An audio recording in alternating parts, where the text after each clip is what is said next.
Hello everyone, have you thought about taking pictures at events or family shoots, but at the same time you have been nervous on what are some of the common mistakes that you can make? In this video, I'll try to discuss some of the common mistakes that I have made or I have seen people make while doing events. So let's look into that today.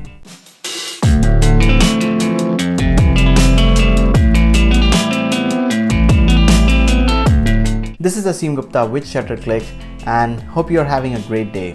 Oftentimes when you are doing events or family events or events for friends or as a profession as well, sometimes that is a lot of responsibility on you, especially if somebody is paying you for that. At that point, you don't want to miss any of the opportunities to take pictures, and at the same time you want to make sure that you cover the event properly. In this video, I'm going to share some of the common mistakes that I have seen people make or I have made myself. Some of these mistakes might look to be very simple, but then when you make it could definitely lead to a tense situation and can add a lot of pressure on you. Your biggest friend while you're doing your photography is your camera, and without a camera obviously you cannot do anything. That being said, one thing that you always want to avoid is not having a backup camera with you. Luckily my DSLRs, I've never lost a DSLR while shooting an event, which I have been lucky, but just in case if I lose that camera, then I'm in trouble.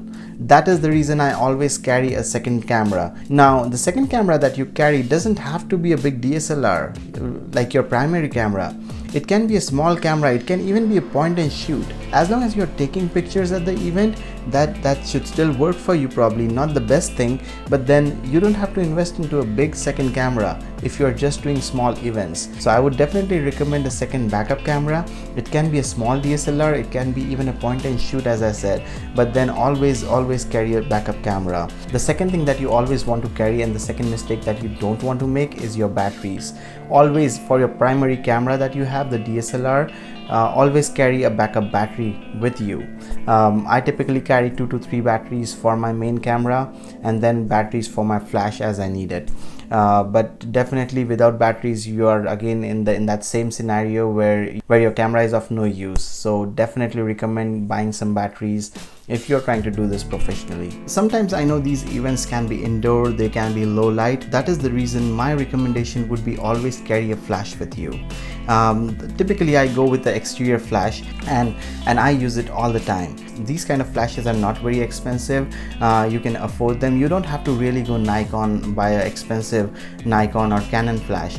Just go on Amazon or anywhere else where you can get some reasonable ones. Don't go really cheap, but some reasonable flash that has good reviews. Go with that kind of flash and you can make things happen with it. So when I'm using flash, which is most of the times during the event, I never make a mistake of having the flash directly point towards the subject. I'll always bounce the light from the ceiling. That gives a much more professional look to the pictures. Now, as a backup to flash, I don't think you want to carry too many flashes with you. Obviously it gets expensive as well. So what I recommend is at least a diffuser that can hook right on your camera. So just in case if your batteries are out and you don't, or for some reason your flash is not working, this is the diffuser that sits right on top of your camera, and it's very easy to use. So at least now you're using your camera flash, but then you're diffusing that light. It's not very harsh light that goes on the subject. So and this is like literally not even $10 if you try to buy this. The third mistake that people do is they don't take enough pictures, and what I mean by that is every time you're taking a picture, try to take 2 or 3 pictures of the same scenario. There can be situations, let's say you're trying to take a group picture and half of the people are not looking at the picture versus half of them have eyes closed, things like that. I always have a tendency of taking 2 or 3 pictures at least, so that when I'm going back and editing them, I know that I have 2-3 options to select from. I would recommend that try to avoid your post-processing time as much as possible. Try to keep it simple because obviously merging photos and everything will take a lot of time. If you're being careful while taking the pictures and taking like multiple shots of the same scenario, it's easy to pick one rather to trying to merge pictures and editing them. So again, if you're taking 6 or 7 pictures to get one picture out of it, that means you are taking too many pictures throughout the event just to get the final pictures that you're looking for. And again, at the same time, if you have that many pictures, then it's a tedious job of going through it and selecting pictures. Some of the tips I'm giving may sound very simple and may sound very obvious, but then when you're actually doing the event, trust me, it's easy to forget these things because you're in pressure, you are nervous, and you're trying to go with the flow. So you don't realize some of these things until the things happen, or until you go back and try to post process them later. Keeping these mistakes in mind will make your life easier. The other common mistake to avoid is your camera settings.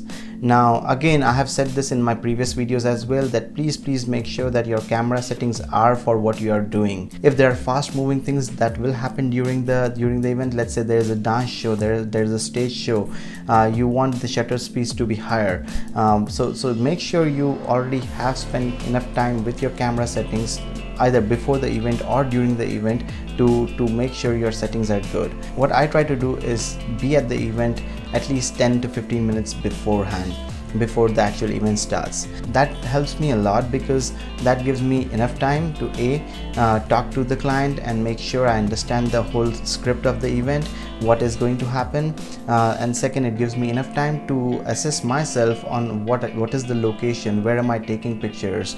So I try to assess those things just by being there at least 10-15 minutes before.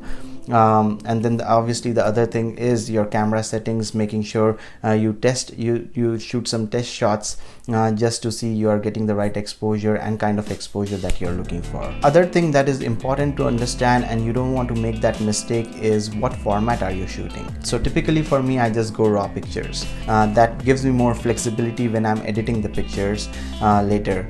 So that's why raw is my way of going. But I have had clients where they have said, okay, can you give us some of the JPEG pictures right at the event? So if that is the scenario, I have no capabilities to give them JPEG pictures at the event. So if client has requested that, then I try to make sure that I'm shooting both raw and JPEG at the same time. So you have to adjust according to your client and what your needs are, but make sure you understand that. So these are some of the common mistakes or common things that I would recommend. I would say you avoid and try to be proactive on that. And hopefully you like the content of this video, so make sure you subscribe and hit the bell icon. Again, this is Asim Gupta with ShutterClick, and keep clicking.